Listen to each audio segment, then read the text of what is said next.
Paano nga ba ikabit ang Korean window blinds? Kamusta? Tara samahan niyo akong mag-install ng ating window blinds. Nabili nga pala ito sa TikTok shop. Pero sa mga gustong bumili, i-check lamang sa description box ng video ito. Maaari rin bumili sa ibang online shops tulad ng Shopee at Lazada.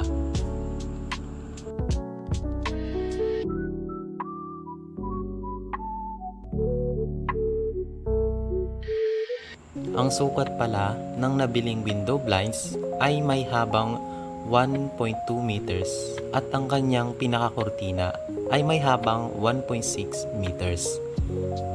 I suggest na kapag bibili ka ng ganitong klaseng blinds ay mag-consider ka ng 2 to 3 inches sa haba ng window blinds para totally matakpan ang buong bintana.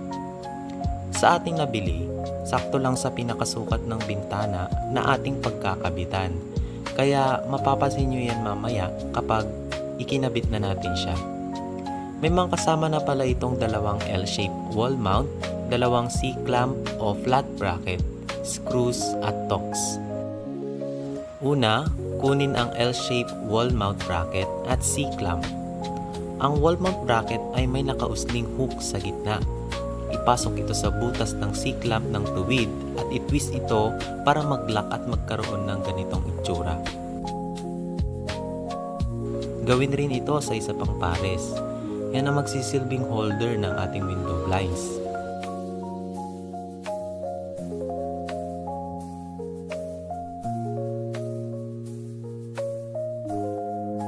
Pangalawa, para maikabit ang bracket sa window blinds, ikabit ito sa pinakatuktok.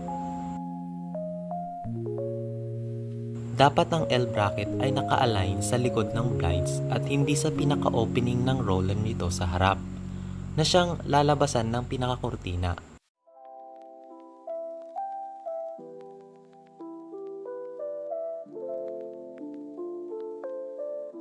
Pagkatapos nito, idiin ito ng maigi hanggang sa mag-lock ang C-clamp sa pinaka-blinds.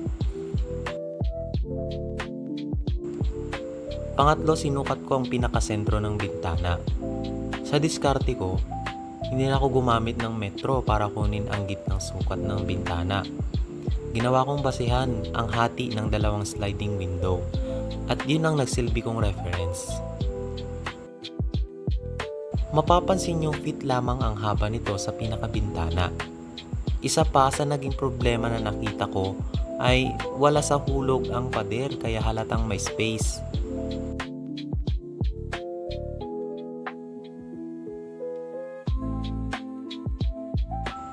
Pang-apat, gumamit ng barena o electric drill upang butasan ang pagkakabitan ng wall mount bracket.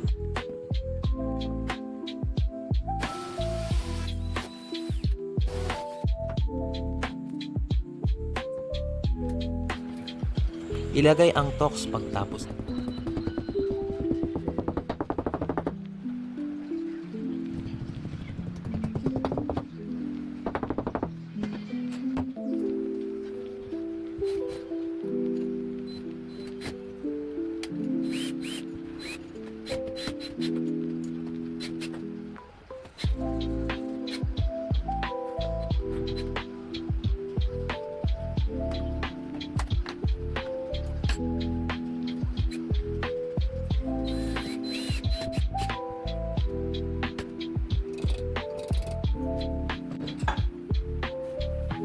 Para maikabit ulit ang window blind sa bracket, gawin uli ang naunang step.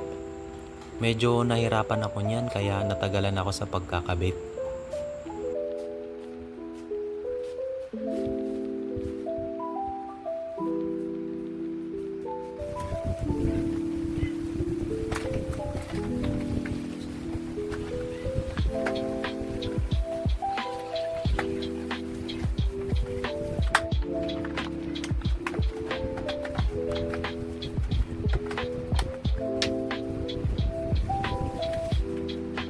Ayusin lang ang mga iba pang parts nito na nakaligtaang ikabit, pati na rin ang adjustment sa pinakakurtina nito.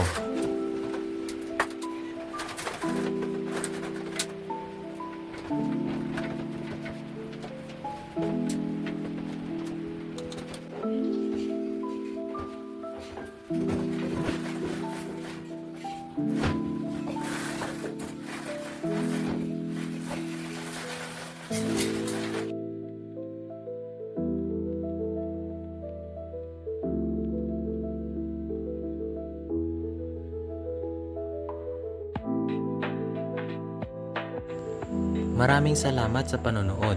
Please like and subscribe to my YouTube channel.